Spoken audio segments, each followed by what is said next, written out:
Glorious devotees, thank you for viewing another presentation on Srila Visvanatha Cakravarti Ṭhakur's Sri Madhurya Kadambini.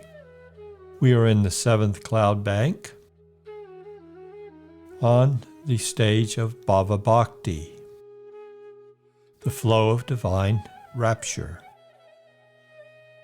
Visvanatha Cakravarti Ṭhakur writes, furthermore, these five bhavas, by dint of their respective powers, acquire bhav, anubhav, sattvika bhav, and vibhachari bhav as their subjects, along with the opulences coming from them.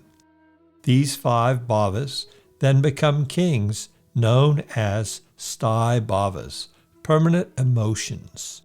In association with their respective subjects, such as vibhava, these sthāyi bhavas transform into the following five rasas with their distinctive specialities: santaras, dasyaras, sakyaras, vatsalyaras, and ujjvalaras. Some commentary. The five types of reti, namely Santa reti, Priti reti, Sakya reti, Vatsalya reti, and Priyata reti, act like independent monarchs. Through their own respective potencies, they mix with their subjects, vibhavas, which stimulate reti, one's inherent relationship with Krishna, and thus cause it to be tasted, anubhavas, visible symptoms that illustrate the spiritual emotions situated within the heart, sattvika bhavas, 8 symptoms of spiritual ecstasy arising exclusively from visuddha sattva, and sanchari bhavas, or vibhachari bhavas, internal transitory emotions which arise like waves from the ocean of the sthāyi bhav, enhance it, and then submerge once again into the sthāyi bhav, and transform into the following five rasas, respectively: santarasa, dasyarasa, sakyarasa, vatsalyarasa, and ujjvalarasa. When the devotee, situated at the stage of Krishna reti, practices the limbs of devotional service, such as hearing, the sthāyi bhav in his heart mixes with vibhavs, anubhavs, sattvika bhavs, and sanchari bhavs, or vibhachari bhavs. The resulting relish he experiences in his heart is known as bhakti ras. Thus, this Krishna reti, otherwise known as sthāyi bhava, becomes bhakti ras. That's from the Bhakti Rasamrita Sindhu of Srila Rupa Goswami. Sri Chaitanya Mahaprabhu said the following in his teachings to Sri Rupa Goswami. When one engages in sadhana bhakti, ecstatic attachment, reti, to Sri Krishna awakens within him. When reti condenses, it is called prem. When prem swells, its different stages take the names sneha, mana, pranaya, raga, anurag, bhav, and mahabhav. This gradual development of prem may be compared to different states of sugar. The sugar cane seed transforms into sugar cane, then sugar cane juice, then liquid molasses, then solid molasses, then sugar, then candy, then rock candy, and finally lozenges. In the same way, all these states of prem are the permanent moods, sthāyi bhav, of Krishna Bhakti Ras, which becomes as relishable as nectar when these sthāyi bhavs mix with vibhav, anubhav, and other ingredients of ras. It can be likened to mixing yogurt, sugar candy, ghee, black pepper, and camphor to produce a drink that is sweet like nectar. Vibhav, in which reti is tasted and which causes reti to be tasted, is of two types: alambana, the support or basis of reti, one's eternal mood, and two, udipana, a stimulus for remembrance. Alambana is also of two types: one, Visaya alambana, the object of love, and Ashraya alambana, the reservoir of love. Continuing this explanation, Sri Krishna himself is the Visaya alambana of Bhakti Ras, because the bhakti that resides in the heart of the devotee is set in motion by Sri Krishna's being the object of that bhakti. And the devotee is the Ashraya alambana because the devotee is the abode of bhakti. Furthermore, when Sri Krishna shows affection to a devotee, he becomes the Ashraya alambana of the devotee's reti or bhava, and the devotee becomes the Vishaya alambana. These two terms are simply giving us insight into the mood of love and the source of that love. So when the love is coming and flowing from the devotee towards Lord Krishna, Krishna is the Vishaya alambana, and the devotee is the Ashraya, or the shelter of the love. His heart shelters the love which is flowing towards Krishna. When Krishna is reciprocating and loving the devotee, then those two terms represent the same thing, but the devotee becomes the Vishaya alambana, the one that's being loved, and Krishna, the lover, is the Ashraya alambana.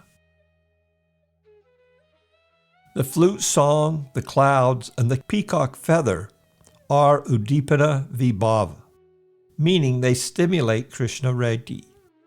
Dancing, nritya, rolling on the ground, viluntana, singing, gana, and crying out loudly, kroshana, are anubhavs, which reveal the feelings within the heart.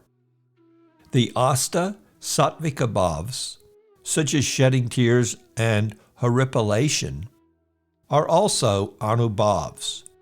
Srila Visvanatha Cakravarti Ṭhakura has not herein mentioned the names of the various sattvika bhavs, but the compilers of the various Ras Shastras have characterized these ecstasies separately and named them sattvika bhavs. They have done so because the group of anubhavas, such as dancing and rolling on the ground, may manifest deliberately, whereas tears, horripilation, and so forth manifest involuntarily when emotions overwhelm the heart. All the bhavas that manifest from sattva, pure consciousness, are known as sattvika bhavas. Although actions such as dancing arise from sattva, because they are impelled by the function of the intelligence, they are not regarded as sattvika bhavas. However, becoming stunned and so forth manifest on their own, and therefore they are included in the sattvika bhavas. Still, including actions like dancing among the sattvika bhavas does not result in the fault of ati-vyapti, an unwarrantable stretch of a definition or principle. 33 symptoms, jubilation, detachment, and so forth, are called sanchari or vabhachari bhavs. They are known as sanchari bhavs because they empower the momentum of the sthai bhav. These sanchari bhavs manifest like waves in the nectareous ocean of sthai bhav. They make that ocean of ras swell and finally merge back into it. The sthai bhav, or Krishna reti, becomes rasa only when it mixes with the 4 different ingredients such as vibhav, anubhav, etc. It is not true that when Rati awakens in someone's heart, he will be able to taste rasa. The ability to taste rasa depends upon impressions from previous lifetimes. It is said in the Bhakti Rasamrita Sindhu, only the devotees who have desired pure devotion in many previous lives and also in this life can relish the mellow of devotion, bhakti ras, in their heart.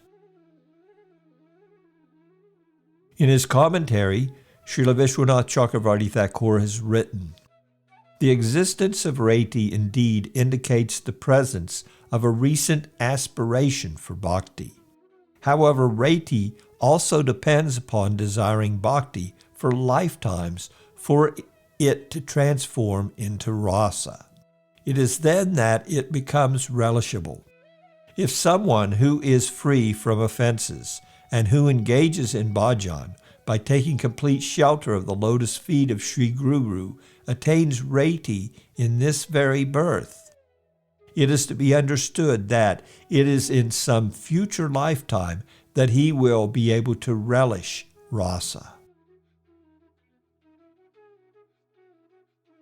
Srila Rupa Goswami has described the sadhana leading to the development of rasa, the factors that assist the awakening of rasa, and the method of developing rasa.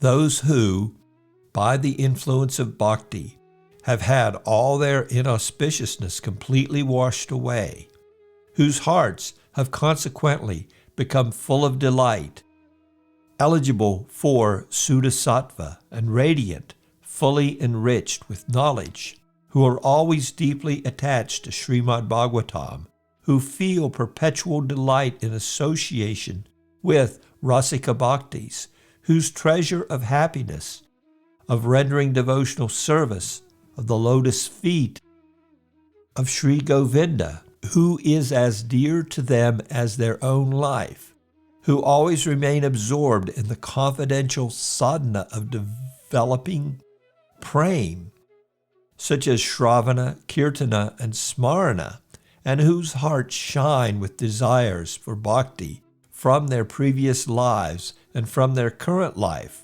For them, the bliss of Rati combines with direct experience of the combination of Vibhav, Anubhav, etc., and becomes highly relishable, thus attaining the pinnacle of condensed bliss. Vishwanath continues in his Madhurya Kadambini, Vajendra Nandana Sri Krishna is the foundation of all rasas, rasovai saha. The Shrutis have also declared the original personality of Godhead, Swayam Bhagavan, is the very embodiment of the nectar of all transcendental rasas. The living entity attains real happiness by obtaining him. Water is present in streams, rivers, and reservoirs. Nevertheless, the ocean is the ultimate reservoir of all water. Similarly, although other manifestations of Sri Bhagavan and sources of such manifestations possess rasa, it does not attain complete perfection in them. Rasa attains its perfection only in the personality of Vajendra Nandana Sri Krishna, the source of all sources of incarnations.